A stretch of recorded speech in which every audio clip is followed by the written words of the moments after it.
everyone. Welcome to Jamaica. We are at Hedonism 2. We debated whether we went to Desire or Hedo, and through conversations with a lot of different people, we were basically steered towards coming down to Hedo because of the type of crowd, because of the type of activities that are here, and really people tend to be a little bit more sexually active here at Hedo. We even heard this morning Desire and some of those other resorts being a little bit more rule-based, and that Hedo has less rules, especially for playtime around the pool. And we saw a lot of playing around the hot tub pool area, the bar.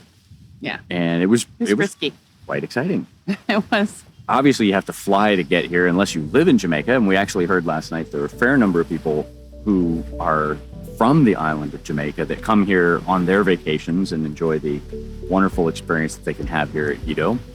But for those of us who live in more vanilla places, less tropical, if you're West Coast, you probably want to fly to Miami or to Dallas, spend the night, and then fly in, or fly to the island the day before, because you're not going to be here for a full day. So don't waste your money.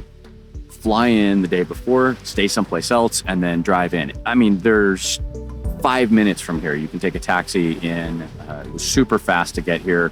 We were here right in the morning, and away we went. Now, if you're East Coast and you can fly here in a single day, consider doing it in one day. But I'll say, the way airlines are going these days, even getting an early morning flight, a lot of times those flights get bumped, and weather or other things, depending on when you're flying, you still may not get here until 2 o'clock in the afternoon, and you have blown an entire half a day. Another pro tip that you might want to consider is get here that day early, and check-in is at around 2 or 3.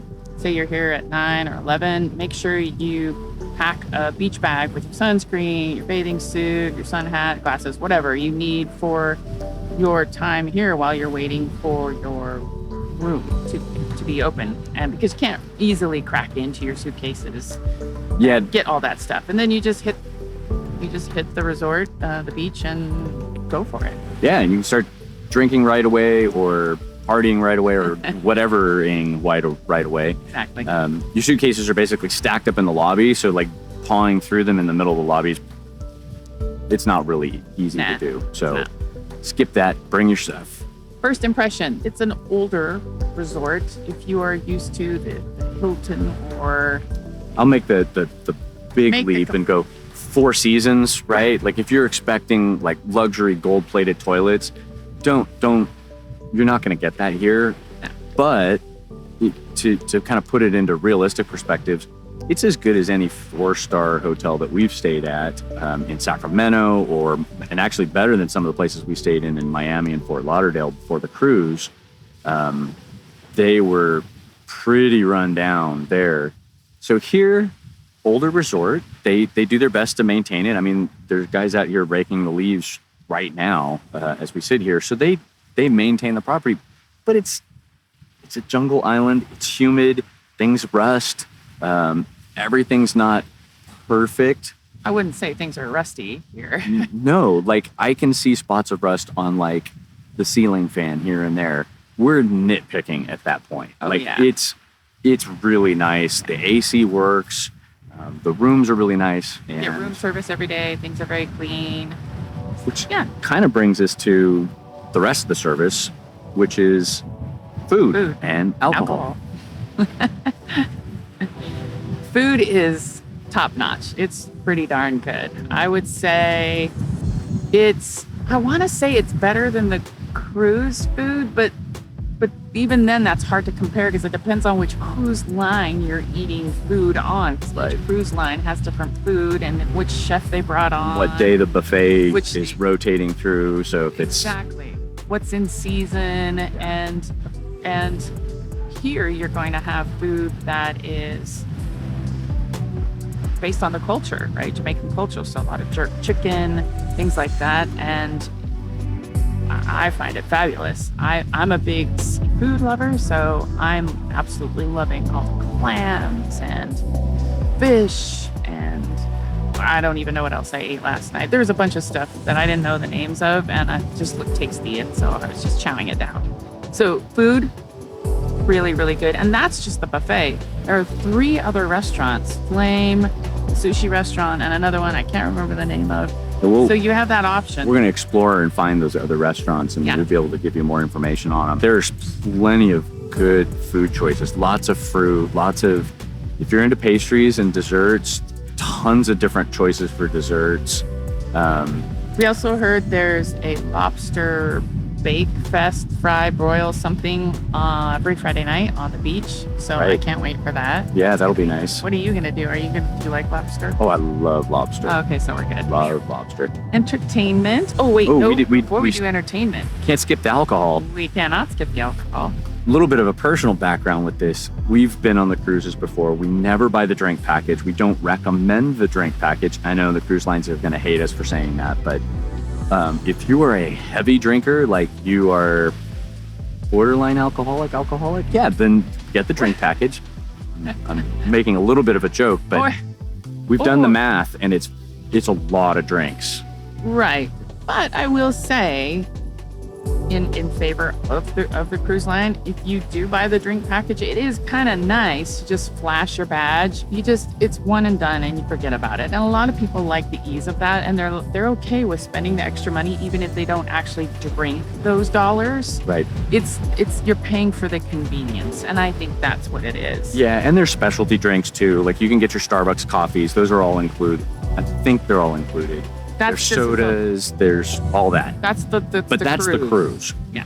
Here, everything's included. You don't have to show any ID. You don't have to whip out your cruise pass. Nope. You basically walk up to the bar and say, fill her up. Fill her up. You can get water refills regularly. They give you a water bottle when you check in, which is really good. They don't want a bunch of drunk people here who are passing out and dying of heat stroke. Splitting their hood open like somebody did on day one. We won't mention any names. And you can get anything that you want, and it's good top shelf liquor. And you can tell them how you want it mixed. So say you want a gin and tonic with 2 shots of lime juice. They'll do it. Yeah. So yeah, it's pretty nice. You also can bring your own cup. Yep. We recommend the Yeti-like cups. Keep them insulated, keep your ice cold. You can fill it full of water to hydrate, and then you can fill it full of alcohol when you're done drinking your water. And it's great. And they fill them up. It's awesome. So you spend less time going back and forth to the bar. Right. And Yeti, if you're watching this and you'd like to sponsor us, we'd be happy to. We drink out of your mugs all the time. Oh my God, yeah. We got the custom engraving for our mugs this time. Got our logo on them. Got our names on them. We got them with the handles because it's just so easy to punch in the pool.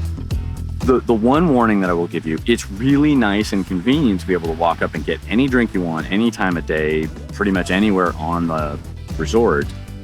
But it's also bad that you can walk up any time of day, get anything you want, and drink as much as you want. That one of the first stories we heard was centering around that water bottle and being sure to hydrate was, yeah, our first trip to Hedo, we drank a lot and we pretty much passed out that night and we don't remember much of what happened. So I wouldn't recommend going that route, but to each their own. And if you hydrate regularly, then you should be pretty good. Entertainment was pretty good. It is nightly. When you're done eating, then the entertainment begins, and then they have a disco and a piano bar that starts up once the entertainment is done. How would you describe the entertainment? We've been to a few shows, we've been to concerts, and we've watched kind of like that level of performance. So Cirque du Soleil, and we've been, as we've said earlier, to Bliss Cruises. If you're looking for that level of entertainment, these are amateur performers. They choreographed their own stuff. The band was actually really good. There was a band. During dinner, they were playing. There was a 3-piece band playing. They're actually really good. The musicians I may have been talking. Yes. The musicians are great. Afterwards, there's a little bit of a dance routine. That was good. And like I said, it's fun and it's sexy, and you're mostly there for kind of being inspired to go do other fun things afterwards. Right. So that's it. That's the wrap up for day 1, first impression. And we will do another follow up as the week progresses. So keep coming back to see what we say.